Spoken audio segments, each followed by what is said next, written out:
Price the Lord. Good morning.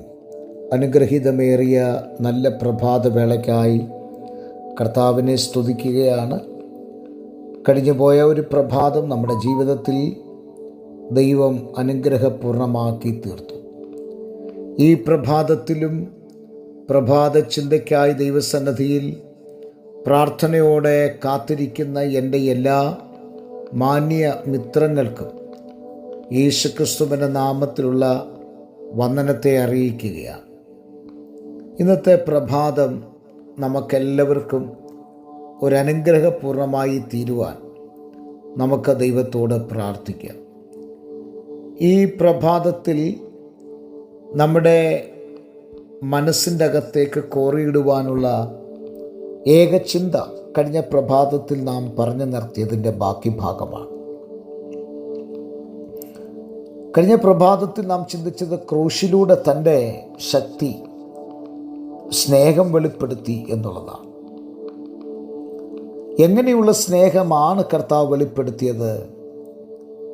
വീണ്ടെടുത്ത സ്നേഹത്തിൽ കൂടെ, നിത്യസ്നേഹത്തിൽ കൂടെ, സ്വന്തം പുത്രനെ തന്ന ആ സ്നേഹത്തിൽ കൂടെ.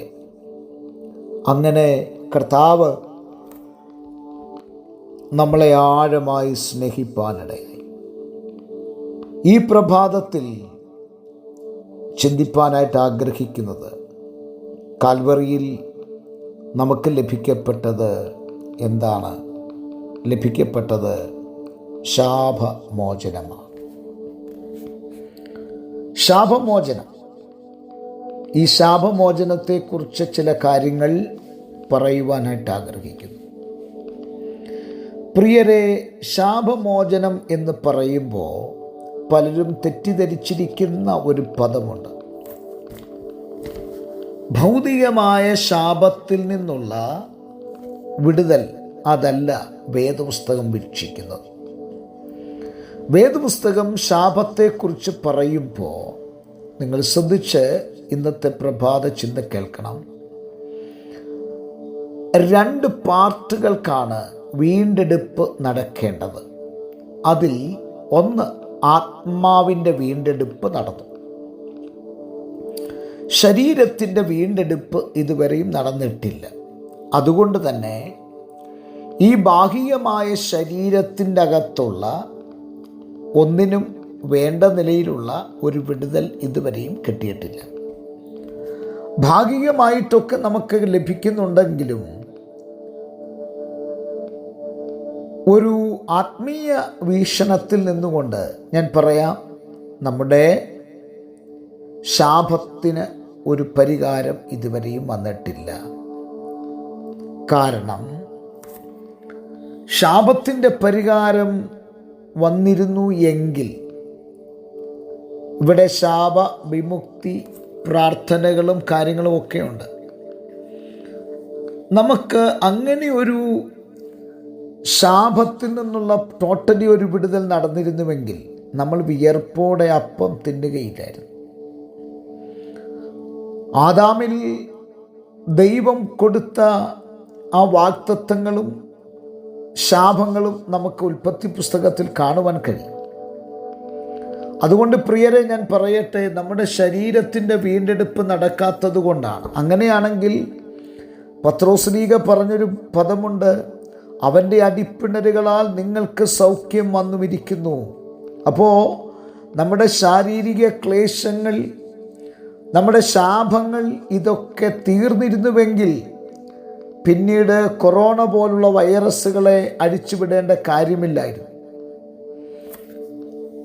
മാരകമായ രോഗത്തിന് അടിമകളായി നാം മാറ്റപ്പെടില്ലായിരുന്നു. കാരണം നമ്മുടെ ശരീരത്തിന് കൂടി ഒരു വീണ്ടെടുപ്പ് നടന്നിരുന്നുവെങ്കിൽ. എന്നാൽ ശരീരത്തിൻ്റെ വീണ്ടെടുപ്പ് നടക്കാത്ത കാലത്തോളം നാം ഈ ഭൂമിയിൽ നിന്ന് യാത്ര പറയുന്നത് വരെ നമുക്കിവിടെ രോഗവും കഷ്ടവും വേദനയും പ്രയാസങ്ങളൊക്കെ ഉണ്ട്. എന്നാൽ അതിനെയെല്ലാം തരണം ചെയ്യുക എന്നുള്ളതാണ് ഒരു വിശ്വാസിയെ സംബന്ധിച്ചിടത്തോളം ഏറ്റവും പ്രാധാന്യത അർഹിക്കുന്ന വിഷയമെന്ന് പറയുന്നത്. അപ്പോൾ നാം എന്താണ് മനസ്സിലാക്കേണ്ടത്? നമ്മുടെ ശരീരത്തിൻ്റെ വീണ്ടെടുപ്പ് നടക്കാത്തത് കൊണ്ട് ശാപവും ഈ രോഗമൊക്കെ നിലനിൽക്കും. എന്നാൽ ഒരു ദൈവവൈദ്യനെ സംബന്ധിച്ചിടത്തോളം അവൻ ശാപത്തിൻ്റെ ആ നുഖത്തിൻ കീഴിൽ അമർന്നു പോകുവാനല്ല, മറിച്ച് അവനെക്കുറിച്ച് ദൈവത്തിനൊരു പദ്ധതിയുണ്ട്, അവനെക്കുറിച്ച് ദൈവത്തിനൊരു പ്ലാനുണ്ട്.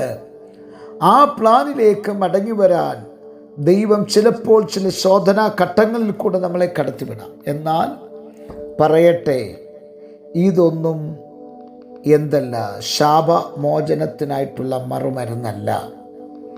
പിന്നീട് എന്താണ് ശാപമോചനം നമുക്ക് ലഭിക്കപ്പെടുന്നത്?